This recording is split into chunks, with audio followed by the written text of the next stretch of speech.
और उसके बाद सर्वांगीण अंग का अच्छा, एक चीज का भाव सुनिएगा। आप में से कितने लोगों ने पंढरीनाथ भगवान के चरण स्पर्श किए? हाथ ऊपर करो। वाह भाई, सब करे आए। एक चीज पूछें, चरणों में आपको एक चिन्ह दिखाई दिया? जो आप दर्शन करने गए होंगे श्री पंढरीनाथ भगवान के बाम चरण में एक छिद्र जैसा है। क्यों है वो? क्या है? कानोपात्रा नाम की एक भक्त हुई, उसको अपने रूप का बड़ा अभिमान। कथा तो उसकी बहुत विस्तृत है, पर उसको लगता था कि मेरा रूप सर्व सुंदर है। जब वो पंढरीनाथ भगवान का दर्शन करने के लिए आई तो उसका रूप इतना सुंदर, इतना कोमल उसका अंग। ठाकुर जी को जब उसने प्रणाम किया तो उसके कोमल अंग के स्पर्श से ठाकुर जी के चरण में छिद्र हो गया। मानो ठाकुर जी उसको आज्ञा करके कह रहे हो कि तू अपने आप को कोमल मानती है, अपने आप को बहुत सुंदर मानती है, देख तेरे कोमल अंग के स्पर्श से मेरे चरण में छिद्र हो गया, मुझे भी पीड़ा हो गई। जैसे ही उसने चरण में सिर रख करके देखा तो ठाकुर जी को वो पीड़ा देख करके उसका जो मान था वो नष्ट हो गया। अरे मैं तो अपने आप को सुंदर मानती, अपने आप को अत्यंत कोमल मानती, पर मुझसे ज्यादा कोमल तो पंढरीनाथ है। दूसरा, अगर आप काकड़ा आरती, हाँ काकड़ा आरती में जाओगे सुबह मंगला आरती में, तो आपको दर्शन होगा ठाकुर जी के वक्ष पर भृगु चिन्ह, भृगु चरण चिन्ह ठाकुर जी के वक्ष पर है। एक मन में भाव आ रहा था कि मानव का स्वभाव कैसा है, अपने जीवन में आने वाले दोष, अपने जीवन में आने वाले छिद्रों को छुपाता है। पर श्री ठाकुर जी को देखा आपने? ठाकुर जी के जितने भी स्वरूप मिलेंगे आपको, यहां तक कि आपके घर के लड्डू गोपाल भी होंगे, उनमें भी वक्ष पर चरण चिन्ह होगा। भृगु ऋषि ने भगवान का पेशेंस लेवल चेक करने के लिए ठाकुर जी के पाद प्रहार किया वक्ष पर। अब किसी के वक्ष पर पाद प्रहार अगर संसार में किया जाए तो एक प्रकार से यह हमारे लिए बड़ी अपमान की बात है। ओहो, उसके ऊपर ऐसे ऐसे प्रहार कर दिया, उसके साथ ऐसा कर दिया। हम नहीं चाहते कि इस बात का खुलासा हो, सबको पता चले कि उसने मुझे मारा। पर ठाकुर जी तो छाती में लिए घूमते हैं, देखो मुझे भृगु ऋषि ने मारा। मैं उनके भक्त के चरण चिन्ह अपने सदैव छाती पर रखता हूं। अपने किसी रूप में उसको छुपाते नहीं है, सब जगह उसको प्रकट करके रखते हैं। आज मानो ठाकुर जी को देख करके लगा कि ये तो बहुत बड़े पक्षपाती हैं। ठाकुर जी भी साइड लेते हैं, ठाकुर जी भी पक्ष लेते हैं। किसका? भक्तों का पक्ष धारण करके मानो ठाकुर जी ये बता रहे हो मैं किसकी साइड हूं। बोले जिनके देखो चरण चिन्ह मेरे छाती पर है, मतलब भक्त वैष्णव, उसकी साइड हूं। परब्रह्म होते हुए भी, परमात्मा होते हुए भी कभी भी ठाकुर जी ने अपने जीवन में घटने वाली घटनाओं को, लीलाओं को छुपाया नहीं है, प्रकट कर दिया। उससे कभी उदास हताश या ठाकुर जी परेशान नहीं हुए। मानव हो जाता है, मानव को बहुत चिंता हो जाती है कि मेरा मान है, मेरा सम्मान है, मेरी एक गरिमा है, मेरा ये भाव किसी को पता ना चले, मेरे घर में ऐसा हुआ ये किसी को ना हो, मेरे साथ जो हुआ वो छुपा रहे, कोई उसको बताए ना, उजागर ना करे। ये माननी वाला स्वभाव है हमारा, ठाकुर जी का नहीं है।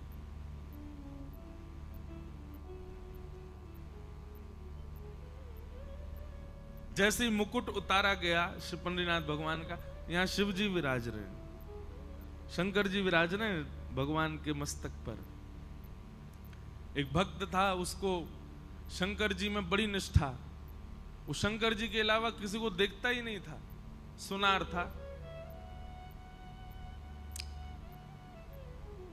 भगवान श्री पंढरीनाथ भगवान की कौंधनी बनवाई एक भक्त ने, तो सुनार ने कहा कि आप पंडरीनाथ भगवान की जिसकी कौंदनी बनानी उसका नाप ले आओ। भगवान का नाप लेकर के एक धागे से कमर का और ले जाकर के उसको दे दिया, बोले लो बना दो। लेकिन ठाकुर जी को जिस पर कृपा करनी होती है ठाकुर जी उसको कैसे भी खींच लेते हैं। उस सुनार ने बढ़िया कौंदनी बनाई, जो साइज था उसके अकॉर्डिंग दे दी। जैसे ही पहुंचे 4 अंगुल कम हो गई। उसको जाके बोला, ए भाई तुमने छोटी बनाई है। बोले तुमने जो मुझे नाप दिया उसके अनुसार बनाई है। बोले 4 अंगुल छोटी। बोले लाओ बड़ी कर देता हूं। 4 अंगुल बढ़ा दी। अब जाकर के जैसे पंडरीनाथ भगवान को धराई तो वो 7 अंगुल बड़ी हो गई। जिन्होंने कौंदनी बनवाई वो जाके बोले, भाई तुम नाप ढंग से बनाओ यार, ऐसे मत करो, हमको नाप ठाकुर जी के लिए हमको। अच्छा ये बात भी थी कि वो खुलासा नहीं कर रहे थे कि पंडरीनाथ भगवान के लिए बनवानी है। क्यों? क्योंकि वो सुनार बड़ा अलग मिजाज का था। उसके सामने कोई विट्ठल विट्ठल भी बोलता तो वो चिल्लाता था। और मेरे इष्ट महादेव है, उनके अलावा किसी का नाम नहीं सुनूंगा मैं। उन्होंने कहा तो एक काम करो, जिनकी कौंदनी बनवानी है उनके पास मुझे ले चलो। बोले चलो। बोले कहां लेके चलोगे? बोले पंडरीनाथ भगवान। वो तो महाराज बैठ के बोले, तुमने पहले क्यों नहीं बताया? उनकी कौंदनी बनानी, तुम बनाता ही नहीं। अरे मैं तो केवल अपने महादेव का उपासक हूं, ये अन्य देवताओं को मैं नहीं पूजता। सेठ ने कहा, भाई तुझको पैसा पूरा दे दिया है, अब व्यवस्था सब हो गई, अब तुमको ही बनाना पड़ेगा और कोई उपचार नहीं। आंख पर पट्टी बांध करके गया। मैं पंडरीनाथ को देखूंगा नहीं, मेरी एक ब्रह्म निष्ठा नष्ट हो जाएगी। मैं केवल महादेव का दर्शन करता हूं। ठाकुर जी कितने कृपालु, उस भक्त को अनुभव कराने के लिए कि मैं और शिव अलग नहीं है। ठाकुर जी ने जैसे उसने स्पर्श किया मुखमंडल का, तभी दिखता है चिदानंद रूप शिवोहम शिवोहम, चिदानंद रूप शिवोहम शिवो। आज एक मन में भाव आ रहा था जब अभिषेक हो रहा था कि पूरे विश्व में ठाकुर जी के चरण अभिषेक शंकर जी अपने सिर पर धारण करते हैं। गंगा जी क्या है? गंगा जी ठाकुर जी का चरणोदरी तो है, चरणामृति तो है भगवान का, उसको महादेव सिर पर धारण करते हैं। एकमात्र पंढरपुर ऐसा स्थान है जहां पर महादेव का अभिषेक होने के बाद ठाकुर जी के ऊपर आता है। एकमात्र पंढरपुर है ऐसा, नहीं तो हर जगह महादेव ठाकुर जी के चरणामृत से स्नान करते हैं। परंतु यहां पर महादेव शीश पर विराज रहे हैं, उनका अभिषेक होता है, उनका जल ठाकुर जी को आता है। केवल किसके लिए? उस सुनार के लिए ठाकुर जी ने महादेव को विराजमान कर लिया कि उसकी एक निष्ठा नष्ट ना हो। अपना कोई स्वरूप ही नहीं है ठाकुर जी का, अपना कोई श्रृंगार ही नहीं है, अपनी कोई इच्छा ही नहीं है, बस मेरे और आपके लिए ठाकुर जी बैठे। हम आप सब भी यदि उन प्राचीन भक्तों के समान भाव वाले हो जाएं तो आज भी ठाकुर जी रूप बदल सकते हैं। हमारे भावानुसार ठाकुर जी आज भी श्रृंगार कर सकते हैं। ऐसे श्री पंडरीनाथ भगवान, उनको बारंबार प्रणाम करते हैं। हम तो आज बार बार यही वंदन करके आए, नाथ जल्दी कृपा करो, साल 2 साल में एक कथा हमारी पंढरपुर में करा दिया करो।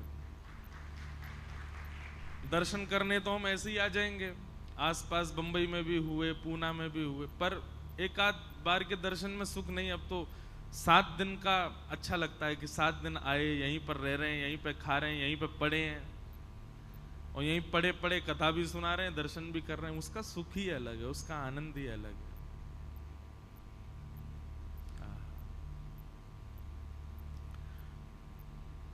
कभी कृपा करेंगे श्री पंडरीनाथ भगवान तो जो आषाढ़ी एकादशी पर वारी आती हैं, बड़ी बड़ी वारियां आती हैं, जब तक प्राण है जीवन में उससे पहले पहले कभी एक बार वारी में भी जाएंगे और अब पता नहीं चल पाएंगे कि नहीं, वो तो 20-20 किलोमीटर गिरिराज जी की परिक्रमा के बराबर तो रोज चलते हैं, तब जाके महीना भर में पहुंचते हैं सब। पर ये कुछ भाव हैं, जैसे संसारी व्यक्ति के इच्छाएं होती हैं, मुझे अमेरिका जाना है, मुझे स्विट्जरलैंड एक बार तो देखना है, मुझे पेरिस घूम के आना है, मुझे ऑस्ट्रेलिया जाना है, मुझे वहां। भक्त के यही रहते हैं, बोले क्या एक बार जगन्नाथ जी की रथ यात्रा करनी है, एक बार श्री पंडरीनाथ भगवान की वारी करनी है, एक बार श्रीनाथ जी में जाकर के जन्माष्टमी उत्सव मनाना है। अपने जीवन में एक एक बार ये अनुभव तो लेना ही है। महाराज ऐसा बताते हैं, जब वारियां निकलती हैं ना, तो श्री आलंदी के जो शिखर पर कलश हैं, कलश हिलने लगते हैं, कलश झूमने लगते हैं वारी के स्वर सुन करके। मैंने शायद पहले दिन बताया ना, ठाकुर जी का दर्शन तो बहुत कम जो लोग लाइन में लगे वो लोग कर लेते हैं, पर लाखों लोग जो पंढरपुर आते हैं वो तो केवल कलश देख करके चले जाते हैं। क्यों? बोले आषाढ़ी के समय पर पंडरीनाथ भगवान ऊपर बैठे होते हैं, कलश पर ही बैठे होते हैं, वहीं बैठ करके सबको दर्शन दे रहे होते हैं। तो ऐसे साक्षात पर ब्रह्म स्वरूप हमारे भारत में तीर्थों की स्थापना आदि शंकराचार्य भगवान ने की, परंतु पंढरपुर की तो पूर्व से ही स्थापित है पंडरीनाथ। ये जो जिन स्वरूप का हम दर्शन कर रहे हैं, ये पुंडलीक को दर्शन देने वाले आए ठाकुर जी जब ईंट पर खड़े हो गए, वही स्वरूप ठाकुर जी का मूर्तिमंत होकर के विराजमान हो गया। आद्य गुरु शंकराचार्य भगवान को जब पता चला तो वो तो देखने आए कि कैसा स्थान है, कैसा तीर्थ है। ये पूर्व से ही विद्यमान है तीर्थ, इसलिए अद्भुत है। हमारे उत्तर भारत में इतना प्रचार नहीं है पंढरपुर का, उत्तर भारत के लोग ज्यादा जानते भी नहीं है।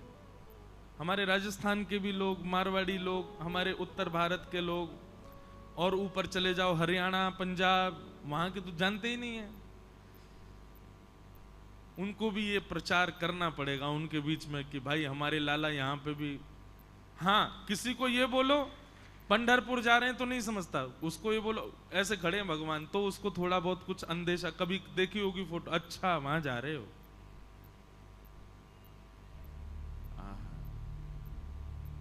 ऐसे श्री पंडरीनाथ भगवान के चरणों में अपनी 7 दिन की वाणी की सेवा मुझे करने का अवसर मिला, मुझे बहुत सुख मिला। हम बहुत धन्यवाद करते हैं हमारे परतानी परिवार का, हमारे सब परिवार के लोग, महेश जी, दिनेश जी, और मुझे सबके नाम तो नहीं पता, क्षमा। और आप यही भाव रखना कि इनको पता चले भी नहीं, नाम पता चले ये कोई जरूरी थोड़े, हमारा भाव पता चले ये जरूरी होना चाहिए। इन सबका अथक प्रयास, सहयोग रहा। हमारे एक बार कहने पर पंढरपुर के लिए राजी हो गए, नहीं वहीं कराएंगे, जबकि आप लोग भी ऑल द वे दूसरी दिशा से आए हो, तांदूर कहाँ, तेलंगाना, वहां से आप लोग सब यहां आकर के पूरी व्यवस्था करना केवल इसलिए कि नहीं महाराज जी को सुख मिलेगा तो वहीं कराएंगे कथा, और सबको लेकर के यहाँ आए, इतने परिवार के सब जन, सब व्यवस्था, सबके लिए भोजन प्रसाद, सबके लिए उत्तम व्यवस्था का आपने विधान किया। हम आपको बहुत बहुत धन्यवाद कहते हैं। आपका जन्म बहुत लोगों के लिए हुआ होगा, किसी के लिए धन अर्जित करने के लिए आपको पृथ्वी पर भेजा, किसी के प्रेम के अधिकार के लिए आपको पृथ्वी पर भेजा, किसी के पिता, पुत्र, पति या भाई बनने के लिए भेजा, लेकिन आपके अवतार और आपके अवतरण ही बोलेंगे, जो भक्त, इतने भक्तों को लेके आ जाए ठाकुर जी के चरण में, वो अवतार ही है उसका। पर आपका मुख्य मूल उद्देश्य ठाकुर जी ने आपको पृथ्वी पर इसीलिए भेजा कि इतने वैष्णवों को और हम ब्रजवासियों को लेके आप पंढरपुर आ सको और 7 दिन रह सको। बाकी के सारे आपके जन्म लेने के कारण छोटे हो गए, ये सबसे बड़ा है, यही सबसे बड़ा है। इसी के लिए ही ठाकुर जी ने आपको योग्य बनाया, इसी के लिए ठाकुर जी ने आपको बुद्धिमान, विवेक और जो भी कुछ गुण दिए, इसीलिए दिए कि एक दिन ऐसे स्थान पर पंढरपुर, जिसको अधिकतर लोग जानते भी नहीं, वहां सबको ले जाकर के भगवत भागवती कथा हो। इसी के लिए ही ठाकुर जी ने आपको इस पृथ्वी पर जन्म दिया है।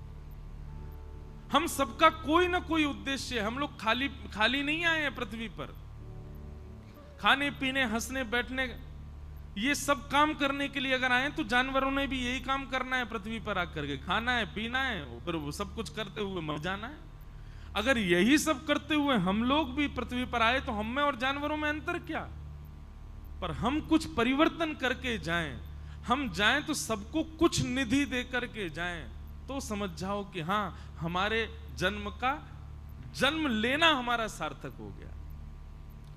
अब जब तक हम सबके तन में प्राण है, ये स्मृति कभी जाने वाली नहीं है कि पंढरपुर में कथा हुई थी, क्या आनंद हुआ था, क्या ऊधम हुए थे।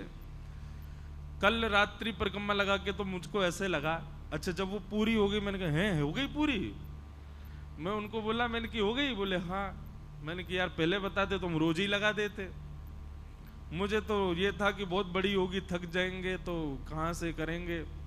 हमें पता होता कि इतनी छोटी सी परिक्रमा है तो भाई रोज नाच नाच करके, फुगड़ी लगा लगा करके, उछल उछल करके क्या ऊधम मचा रहे सब पंडित जी लोग, सब लोग, कभी वारकरियों के साथ। ये जो उत्सव यहाँ आप लोग कर रहे थे सुबह के, वो उत्सव हम परिक्रमा में ही करते।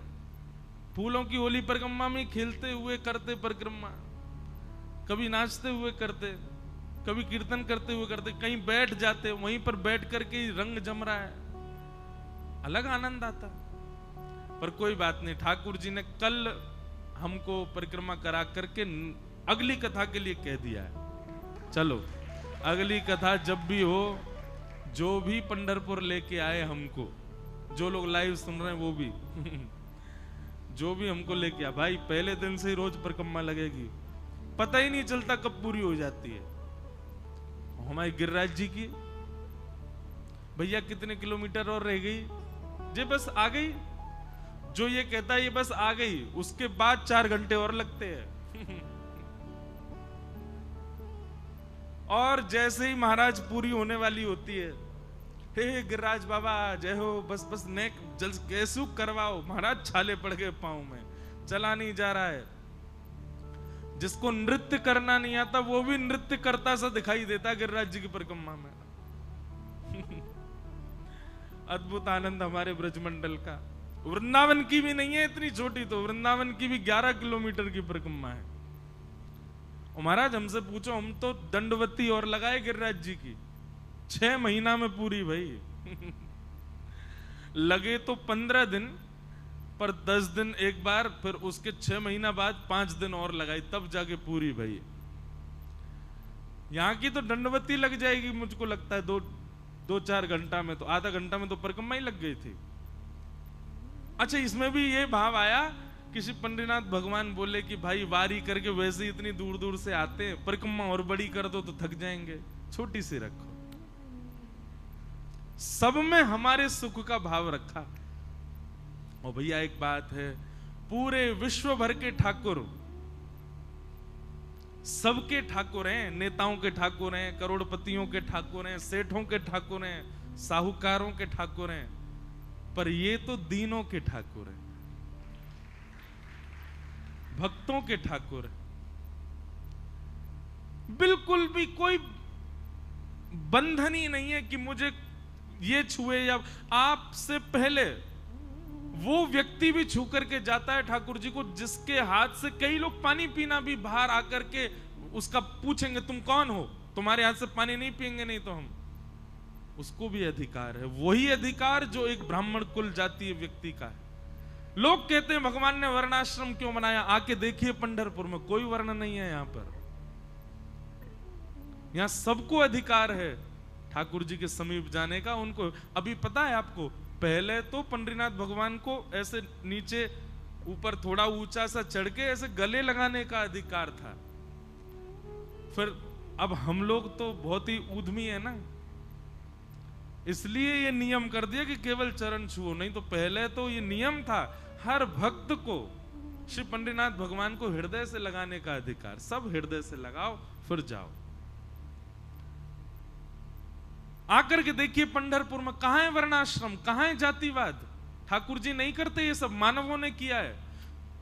जगन्नाथपुरी में जाकर के देखिए, स्कंद पुराण में लिखा है, यदि आप जगन्नाथ महाप्रभु का महाप्रसाद पा रहे हैं और उस समय आपके महाप्रसाद के पत्तल में यदि कोई और आकर के पाले, तो आप उसको पूछ नहीं सकते कि तुम क्यों पा रहे हो, उसको आपको देना ही पड़ेगा, नहीं तो आपके महाप्रसाद का अपराध आपको लगेगा। मान लीजिए आप खा रहे हो और आपकी थाली, आपकी पत्तल में से केले के पत्ते में पाते हैं, अगर मैं आकर के सामने बैठ के खाने लग जाऊं, अपरिचित व्यक्ति, तो आप मुझे संशयात्मक दृष्टि से भी नहीं देख सकते, मुझे पूछ भी नहीं सकते क्यों खा रहे हो भाई, हमारा है हमको खाने दो। नहीं, अगर आपने ऐसा किया तो महाप्रसाद का सारा पुण्य खत्म हो जाएगा, ऊपर से पाप और लगेगा। ये नियम है, स्कंद पुराण में लिखा है। और केवल मानव नहीं, स्कंद पुराण में तो यह भी लिखा है कि आप महाप्रसाद पा रहे हैं और कोई अगर बिल्ली, कोई अगर कुकर आकर के आपके महाप्रसाद में अगर जीभ लगा के चाट जाए तो आप उसको भी नहीं हटा सकते।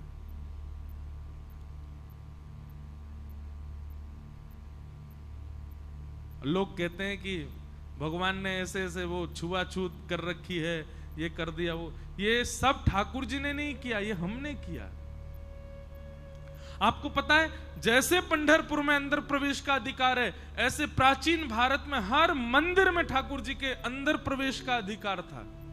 सबको जाकर के ठाकुर जी को स्पर्श करने का अधिकार था, पर कुछ पंथ के लोगों ने उसका दुरुपयोग किया और वे ले जाकर के दूषित वस्तु अपने पास रख के ले जाते थे और गर्भगृह में जाकर के वहां फैला देते थे। समझ रहे हैं बात को, हम क्या कहना चाह रहे हैं? कुछ अन्य पंथ के लोग, कुछ अन्य भाव वाले लोग, जिनको ये सब प्रिय नहीं है, मुगल आक्रांताओं के बाद में मुगलों ने तो हमारे सारे मंदिरों की सारी शिल्पकारियां तोड़ दी। वो तो पूर्ण रूप से चाहते थे कि हम ठाकुर जी को विद्रोह, इनको भी नष्ट कर दें। रूप बदल बदल करके दर्शनार्थी बन के आते थे और मंदिर में जाके उपद्रव करते थे, इसलिए अपरस कर दिया, इसलिए मंदिर में प्रवेश बंद कर दिया। लेकिन वो प्राचीन भारत की परंपरा आज भी पंढरपुर में बची है।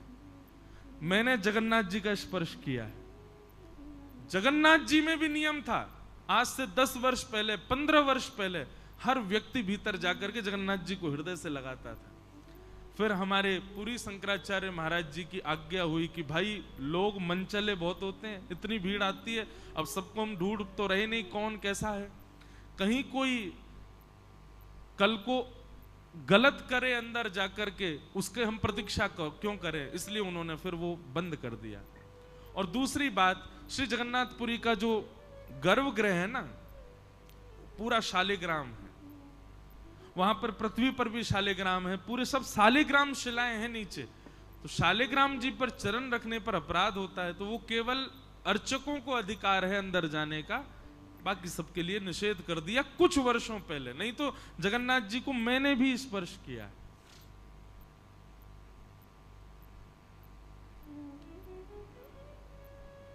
ठाकुर जी तो कभी नहीं चाहते कि आपसे दूर रहें, वो तो सदा आपके होना चाहते। इसलिए भैया पंढरपुर साल में एक बार जरूर आइएगा। आज से ये संकल्प करके जाओ। कथा हो नहीं हो पता नहीं कब हो, पर आप सब संकल्पित होके जाओ। साल में एक दिन निकाल करके पंढरपुर जरूर आइएगा। ठाकुर जी ने सौभाग्य हमको 7 दिन का प्रदान किया, इसका ऋण हम पर चढ़ा है, वो जीवन भर चुकाइएगा। ठाकुर जी को आके साल में एक बार प्रणाम करना, हे नाथ, हे दीनाचनाथ, आपकी कृपा से हम पंढरपुर आए, आपने बहुत अनुग्रह किया।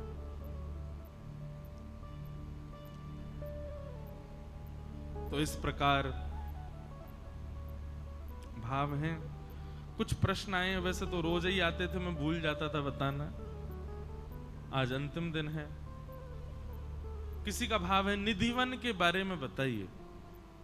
श्री निधिवन, वृंदावन पूरा ही वन है, पर वृंदावन में सप्त निधि हैं जिनको हम रोज गाते हैं, गोविंद देव, मदन मोहन, गोपीनाथ, राधा रमण, राधा वल्लभ, युगल किशोर और कौन है सातवें? जोर से बोलो, बांके बिहारी। ये 7 निधि हैं। सप्तम निधि जो हैं यानी कि श्री बांके बिहारी लाल, ये कहां प्रकट हुए? ये निधि वन में प्रकट हुए। तो जिस वन ने वृंदावन को ऐसी सुंदर निधि प्रदान की ठाकुर जी की, इसीलिए उस वन का नाम निधि वन पड़ा। तो निधि वन, जहां से श्री बिहारी जी प्रकट हुए। बंधुओं, श्री निधि वन में अपने स्वामी श्री हरदास जी महाराज विराजते थे और वहां विराज करके भजन करते थे। अभी आप लोगों को इसका विस्तार सुनना हो तो 20 तारीख से हमारी कथा सुनिएगा। 20 से 26 अगस्त भक्तमाल कथा प्रथम पहली बार हम करने जा रहे हैं श्री जयपुर में। जयपुर में ही भक्तमाल जी लिखी गई हैं, वहीं गलता जी हैं स्थान, वहीं पर भक्तमाल जी की रचना हुई। और जिस स्थान पर हमारी कथा हो रही है सरस कुंज, सरस कुंज का ही उत्सव है। सरस माधुरी जी के पद में गाता हूं कभी कभी कथा में। बड़ी पुरानी आचार्य परंपरा का स्थान है जिसके निमित्त ये कथा हो रही है।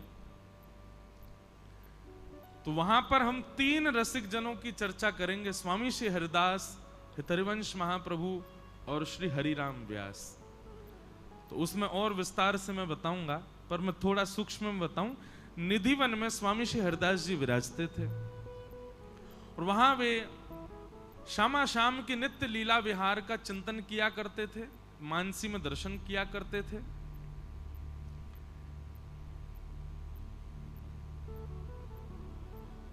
उनके शिष्य जो थे श्री विठल विपुल देव जी, उनके मन में एक बार भाव आया कि गुरुवर, आप नित्य ही एक कुंज का दर्शन करते हैं, कुंज को प्रणाम करते हैं।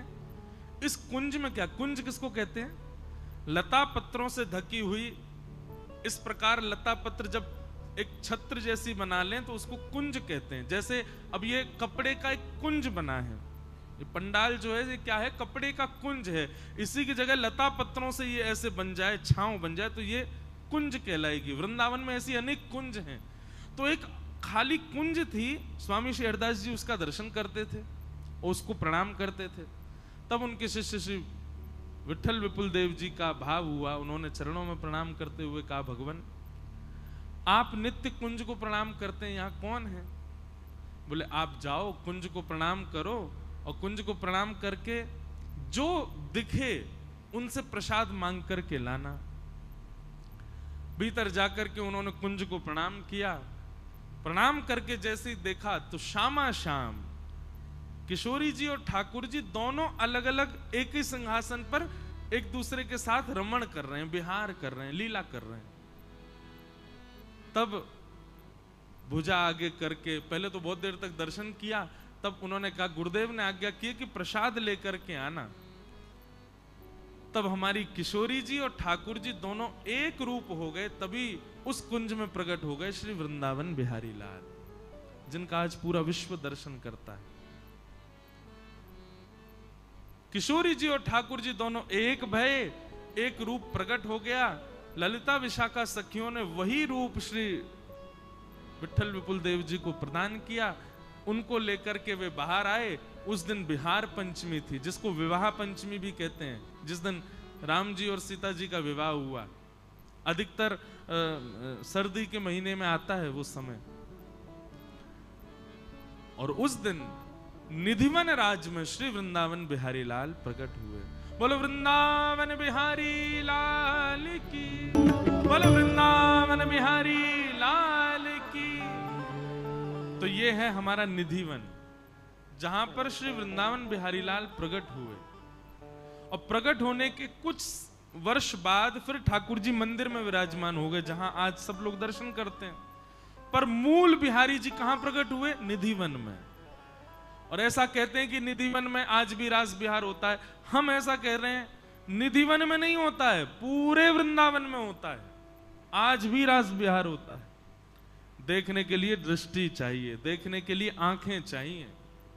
अगर आपके पास दृष्टि है का मतलब रसिक जनों की कृपा, संत जनों की कृपा और वृंदावन की कृपा और श्यामाजू की कृपा यदि आपके ऊपर है तो आपकी दृष्टि में आज भी आप वृंदावन जाओगे तो वृंदावन में आपको रास बिहार का दर्शन होगा। ऐसा निधिवन राज, उसको हम बारंबार प्रणाम करते हैं। दूसरा किसी का प्रश्न आया है, सभी नाम लेने का मन कर रहा है, कौन सा जो एक कैसे फिक्स करें? ये इनका प्रश्न ये है कि इनको सारे नाम बढ़िया लग रहे हैं। आप जिस भूमि पर बैठे हो पंढरपुर, यहां पे भी तो सारे नाम है, राम कृष्ण हरि। त्रेता, द्वापर और सतयुग तीनों युग हैं, और गाय कब जा रहे हैं? बोले कलयुग में। तीनों ठाकुरों को यहां स्मरण किया गया। लोग कहते हैं कि महाराज जी हम कृष्ण कृष्ण जपते हैं पर कभी कभी राम राम याद आ जाता है तो मन में लगता है अपराध तो नहीं हो रहा। अरे क्यों होगा अपराध? आप महामंत्र गाओ, हरे कृष्ण कृष्ण कृष्ण हरे हरे, हरे राम राम राम हरे हरे। वहां पर भी तो राम कृष्ण दोनों के नाम है। राम कृष्ण और नारायण ये तीनों अलग नहीं है, एक ही है, बस युग में अलग अलग अवतार हुए हैं। इनके विलग जो नाम हैं उनको आप ले सकते हो पर निष्ठा किसी एक में ही रखो। समझ में आई बात? महादेव का भी उच्चारण करो, हनुमान जी का भी उच्चारण करो, देवी का भी उच्चारण करो, जितनी देवी देवता हैं सबका उच्चारण करो, पर निष्ठा केवल एक में रखो। निष्ठा किसी एक में रखनी पड़ेगी। अब वो निष्ठा कैसे बनेगी? सत्संग की कृपा से बनेगी। सत्संग किया करो, खूब भगवत नाम, खूब वैष्णव जनों की चर्चाएं सुनो, उनकी कथाएं सुनो, उनके वार्ताएं सुनो। धीरे धीरे धीरे धीरे अपने आप मन में आ जाएगा कि आपका उद्धार कारक नाम कौन सा है, फिर उसी का आश्रय लेकर के रहो। पर इसका मतलब ये नहीं कि बाकी नामों को छोड़ो, बाकियों को भजो, पर निष्ठा केवल एक में रखो।